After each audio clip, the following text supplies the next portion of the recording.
Assalamualaikum warahmatullahi wabarakatuh. Perkenalkan Bu, nama saya Mutia Pratiwi. Saya dari tingkat 1 Sarjana A. Di sini saya akan menjelaskan tentang hormon-hormon reproduksi. Sebelum itu, saya akan menjelaskan tentang apa itu hormon. Hormon berasal dari kata hormau yang berarti pembangkit aktivitas. Hormon adalah zat organik yang diproduksi oleh sel-sel khusus dalam bahan dan aliran ke dalam peredaran darah dan dengan jumlah yang sangat kecil, dapat merangsang sel-sel tertentu untuk berfungsi. Hormon adalah substansi yang dihasilkan oleh sel-sel atau kelompok sel yang bergerak dalam aliran darah yang menghantarkan ke organ target atau jaringan dalam tubuh yang memberikan suatu reaksi yang dapat menolong mengkoordinasi fungsi-fungsi dalam tubuh. Selanjutnya, saya akan menjelaskan tentang macam-macam hormon reproduksi. Yang pertama ada gonadotropin releasing hormone atau GnRH. GnRH adalah hormon yang berperan besar dalam menentukan kesuburan pria dan wanita. Hormon GnRH baru akan mulai meningkat setelah seseorang memasuki masa pubertas. Bagian otak, yaitu hipotalamus, berperan memproduksi hormon GnRH. Yang kedua ada follicle stimulating hormone atau FSH.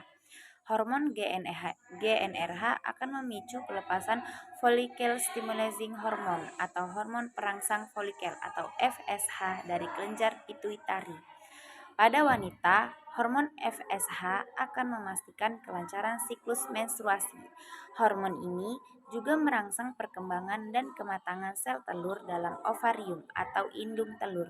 Sementara pada pria, hormon reproduksi ini berperan memastikan proses pembentukan sel sperma atau spermatogenesis berjalan dengan baik.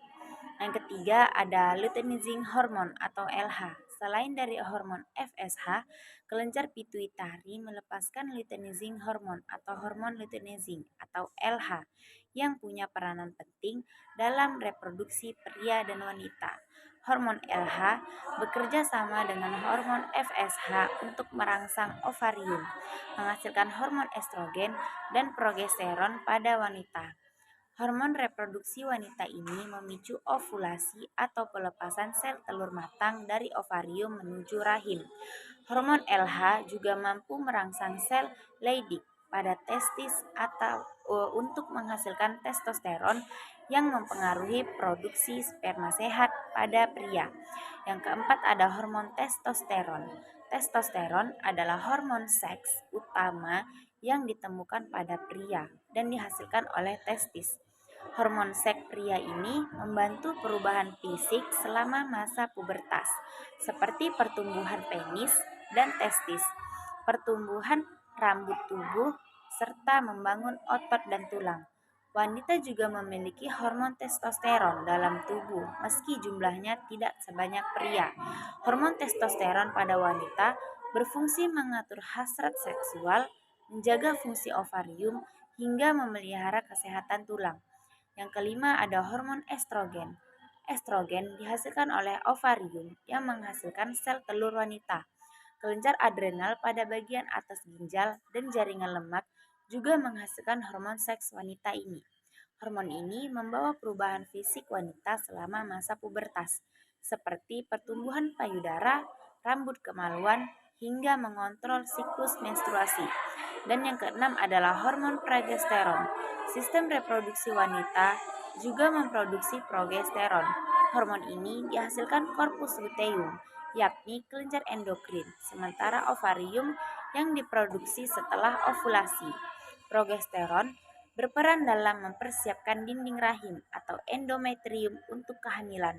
Hal ini membuat dinding rahim menebal untuk menerima sel telur yang dibuahi. Hormon ini juga terus bekerja menjaga kehamilan. Progesteron membantu kelancaran pemberian nutrisi dari pembuluh darah di dinding rahim ke janin. Mungkin demikian yang dapat saya sampaikan. Lebih dan kurang saya mohon maaf. Wassalamualaikum warahmatullahi wabarakatuh.